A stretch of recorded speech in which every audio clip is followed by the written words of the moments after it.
Havacılık duayeni olan öğretmenim Selahattin Onan uçağımızda bizlerle. İnsanın öğretmenin kendi babası olması ayrı bir güzellikmiş.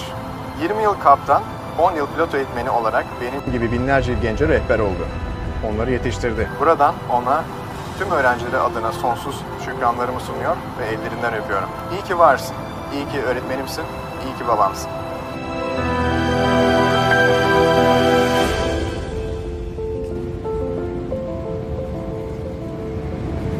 Hocam, Türk Hava Yolları'nın tüm kaptanları adına Öğretmenler Gününüz kutlu olsun. Tüm emekleriniz için çok teşekkürler hocam. Sizi çok seviyoruz.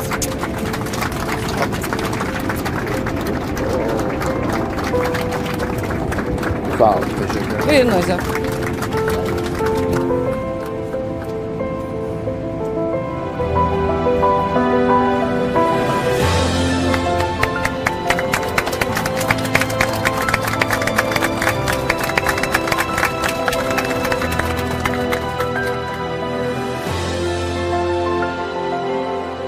Bu vesileyle